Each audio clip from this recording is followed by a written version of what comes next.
Inilah Injil suci menurut Yohanes.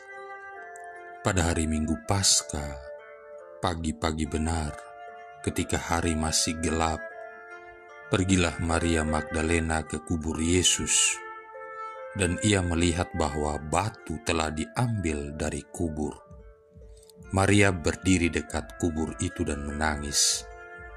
Sambil menangis, ia menjenguk ke dalam kubur itu, dan tampaklah olehnya dua orang malaikat berpakaian putih, yang seorang duduk di sebelah kepala dan yang lain di sebelah kaki di tempat mayat Yesus terbaring.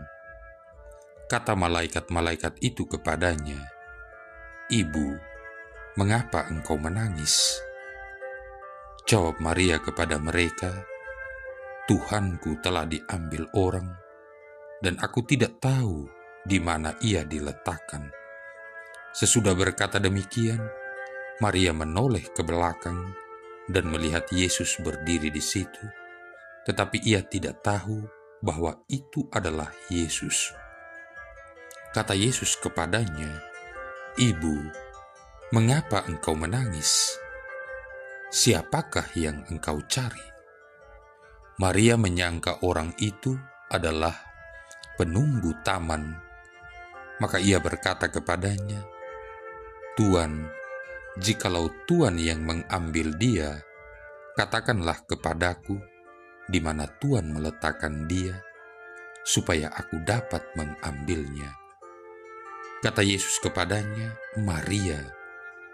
Maria berpaling dan berkata kepadanya dalam bahasa Ibrani, "Rabuni," artinya guru. Kata Yesus kepadanya, "Janganlah engkau memegang aku, sebab aku belum pergi kepada Bapa, tetapi pergilah kepada saudara-saudaraku, dan katakanlah kepada mereka bahwa sekarang aku akan pergi kepada Bapakku dan Bapamu, kepada Allahku dan Allahmu." Maria Magdalena pergi dan berkata kepada murid-murid, "Aku telah melihat Tuhan," dan juga bahwa Tuhanlah yang mengatakan hal-hal itu kepadanya. Demikianlah sabda Tuhan. Saudara-saudari yang terkasih, pernah Tommy, seorang pengusaha, pagi itu tergesa-gesa berlari mengejar pesawat pagi yang akan membawanya pergi ke luar negeri. Ketika dia berlari di lorong bandara, tanpa sengaja dia menabrak dagangan bunga yang ada di tepi lorong yang dijaga oleh seorang gadis. "Aduh, maaf, saya terburu-buru, tidak hati-hati dan menabrak rak bungamu," kata Tommy. Bunga-bunga dagangan si gadis tersebut berantakan. Setelah memperhatikan lebih dekat, Tommy baru sadar kalau si gadis tersebut adalah gadis tunanetra. "Berapa nilai seluruh daganganmu hari ini, Dik?" tanya si Tommy dengan suara yang sedikit lemas. Gadis itu menjawab, "Tidak apa-apa, Pak. Tidak seberapa." Tommy seraya mengulurkan beberapa lembar uang ratusan ribu ke gadis tersebut, berkata, "Ini, Dik, buat pengganti semua kerusakan bunga ini. Terima kasih banyak atas kebaikan Bapak," kata si gadis. Namun setelah si gadis mengetahui jumlah uang yang diterima sangat berlebih dibanding dengan seluruh barang dagangannya hari itu, si gadis kemudian berkata, "Apakah Bapak ini Yesus?" Namun Tommy tersenyum, berlalu meninggalkan si gadis sendirian. Saudara-saudari yang terkasih, telah kita ketahui semua melalui kisah di dalam Injil bahwa makna yang terdalam dalam inti iman yang paling penting bagi pengikut Kristus adalah Allah telah mengutus putranya turun ke dunia untuk memberitakan, membuka kembali hubungan yang terputus, serta menyelamatkan manusia agar tidak jatuh ke dalam lubang dosa yang kelam. Dengan cara mengorbankan nyawanya sendiri setelah dihina, disiksa, dan disalibkan, pada akhirnya dia bangkit dari kuburnya untuk pergi kepada Bapa untuk menyediakan tempat di surga bagi anak-anaknya yang masih mengembara di dunia ini. Bagaimana dengan kita sekarang? Setelah kita percaya bahwa Tuhan Yesus telah wafat dan bangkit kembali, apakah iman dan kepercayaan ini cukup hanya kita simpan dalam hati kita saja? Apakah ini yang Yesus kehendaki dalam kehidupan beriman kita? Tetapi pergilah kepada saudara-saudaraku dan katakanlah kepada mereka bahwa sekarang aku akan pergi kepada Bapakku dan Bapamu, kepada Allahku dan Allahmu. Inilah pesan Yesus kepada Maria Magdalena dalam bacaan Injil hari ini yang sampai sekarang masih tetap up to date bagi kita sebagai para pengikut Kristus. Wartakanlah seluruh kabar sukacita ini bahwa jalan salib Yesus adalah jalan satu-satunya untuk menuju kekekalan abadi bersama Bapa di surga. Saudara-saudari yang terkasih, seluruh perjuangan hidup kita di dunia ini, seluruh keberadaan hidup kita haruslah menggambarkan tentang kebaikan Tuhan Yesus sendiri, sehingga orang lain melihat dan percaya bahwa Yesus memang ada, pernah hidup, dan selamanya akan hidup dalam diri kita.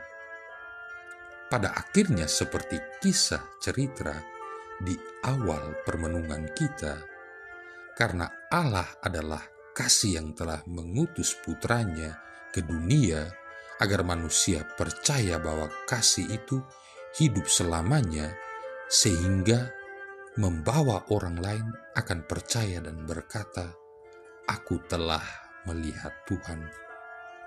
Karena kamu telah menyucikan dirimu oleh ketaatan kepada kebenaran, sehingga kamu dapat mengamalkan kasih persaudaraan yang tulus ikhlas. Hendaklah kamu bersungguh-sungguh saling mengasihi dengan segenap hatimu. 1 Petrus bab 1 ayat 22. Setiap hari kita dipanggil dan diutus Tuhan. Apakah kita menjawab ya terhadap panggilan Tuhan itu? Apakah kita sudah membuka diri dan hati kita lebar-lebar terhadap bimbingan dan karya Roh Kudus di dalam diri kita? Apakah kita sudah menyerahkan seluruh keberadaan hidup kita ke dalam tangannya? Saudara-saudari yang terkasih, pada hari ini juga Gereja Katolik merayakan peringatan Santa Maria Magdalena. Maria Magdalena berasal dari Magdala dekat Danau Galilea. Sebagian orang mengenalinya sebagai seorang pendosa besar ketika ia pertama kali berjumpa dengan Yesus. Tetapi setelah berjumpa dengan Yesus, Maria merasakan penyesalan yang mendalam atas hidupnya yang jahat. Ketika Yesus pergi ke rumah seorang kaya bernama Simon untuk suatu perjamuan makan, Maria datang dan menangis di kakinya. Kemudian dengan rambutnya yang panjang serta indah, ia mengeringkan kaki Yesus dan meminyakinya dengan minyak wangi yang mahal harganya. Orang-orang merasa heran melihat Yesus membiarkan seorang pendosa seperti Maria menyentuhnya. Yesus tahu apa sebabnya. Ia dapat melihat ke dalam hati Maria. Yesus berkata, dosanya yang banyak itu telah diampuni sebab ia telah banyak berbuat kasih.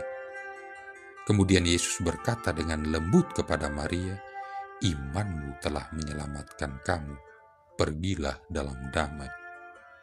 Sejak saat itu bersama para perempuan lainnya, Maria dengan rendah hati melayani Yesus dan para rasulnya. Ketika Yesus disalibkan, Maria ada di sana di bawah kaki salib. Ia tinggal di sana bersama Santa Perawan Maria dan Santo Yohanes tanpa takut akan keselamatannya sendiri. Satu-satunya hal yang dipikirkannya ialah bahwa Tuhannya sedang amat sangat menderita. Tidaklah heran jika Yesus berkata tentang Maria, ia telah banyak berbuat kasih. Setelah tubuh Yesus dibaringkan dalam makam, pagi-pagi benar pada hari Minggu Paskah, Maria pergi untuk membubuhi tubuh Yesus dengan rempah-rempah. Ia sangat terkejut mendapati bahwa makam telah kosong. Karena tidak menemukan tubuhnya yang kudus, Maria mulai menangis. Tiba-tiba ia melihat seorang yang disangkanya seorang tukang kebun. Maria bertanya kepadanya, apakah ia tahu di mana gerangan tubuh Tuhannya yang terkasih diletakkan. Kemudian pria itu berbicara dengan suara yang dikenalnya betul. Maria, dialah Yesus, berdiri tepat di hadapannya. Yesus telah bangkit dari orang mati, dan ia memilih untuk menyatakan dirinya pertama kali kepada Maria. Injil menceritakan bagaimana Maria diutus oleh Tuhan sendiri untuk mewartakan kabar gembira kebangkitan kepada Petrus dan para rasul.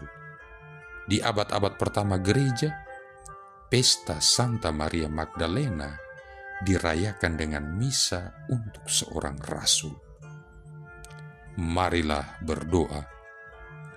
Allah Bapa Maha Luhur Maha Mulia, Putramu yang tunggal menyampaikan kabar sukacita Paskah kepada Maria Magdalena mendahului para murid lainnya. Semoga berkat teladan dan doanya, kami wartakan Kristus yang hidup dan kelak melihatnya meraja dalam kemuliaan-Mu.